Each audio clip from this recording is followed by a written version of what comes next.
The moment is here, you can stop your search. It's Comics by Perch. Hey everybody, this is Perch. Advertising smartly. Okay, we got a mail here, but summing up all of this is kind of the underlying truth that a lot of people are stupid. Okay, so that unfortunately is a pretty big theme in major aspects of this entire mess. So advertising for comics continues to be this somewhat odd. I don't know, just kind of odd behavior where there's super easy ways to do it, but for whatever reason, companies don't. They continuously invest, money foolishly, or they do nothing, which is altogether strange. I mean, just bizarre.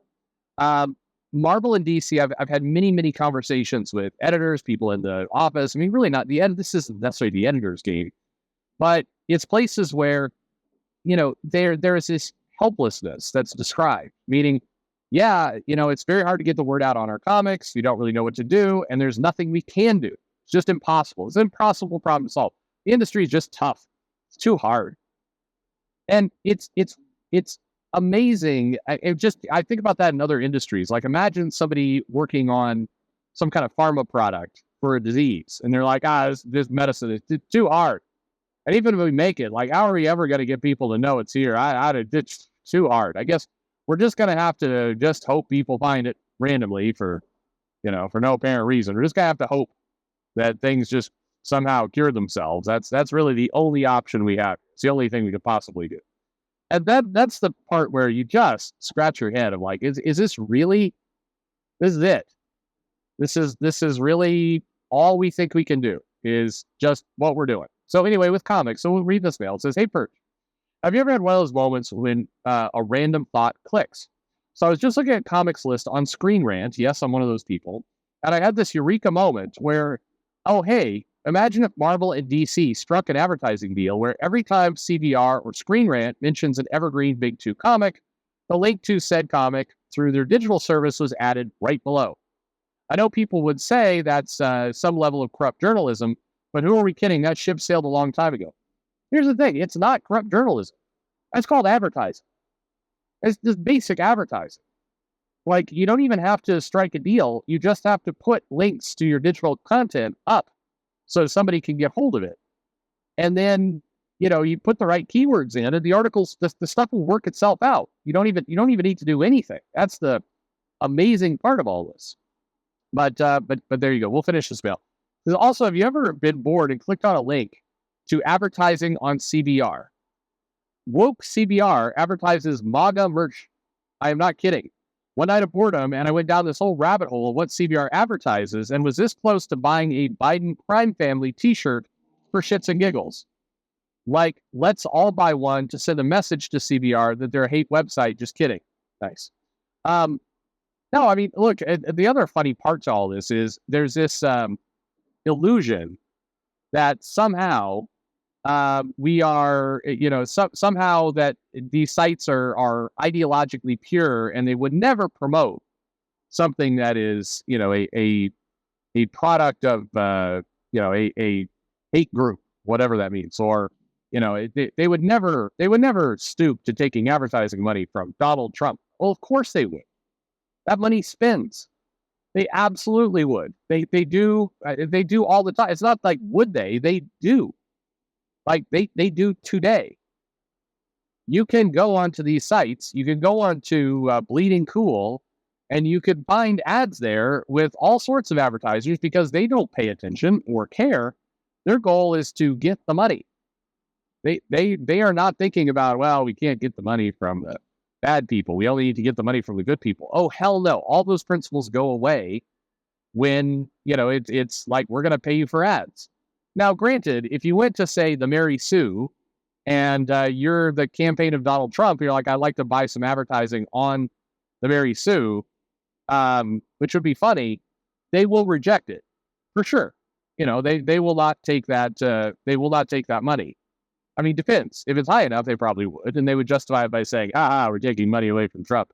I'm sure. I mean, by the way, it'd be stupid for Trump to promote himself on the Mary Sue, because that's clearly not where his target demographic is. But anyway, be that as it may. But ads go into an aggregation service.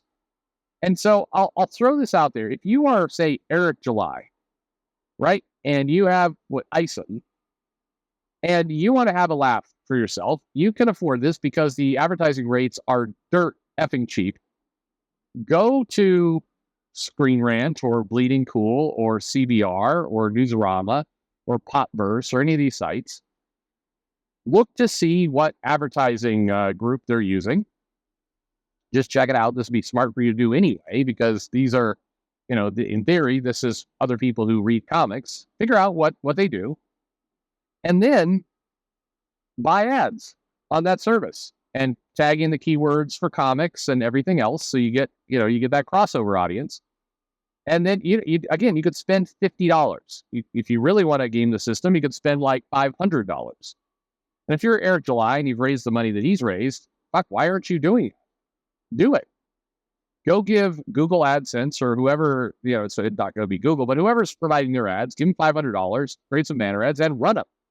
And then sit back and enjoy the absolute comedy of the fact that these sites that often, attack you are also running ads for you, because there's nothing they can do about it. They can get into the system of their advertiser, and they can say blacklist certain ads. You can go in there and you can say, I don't want to see these ads and I don't want them shown on my site. Certainly you can do that. However, very few are likely to do that.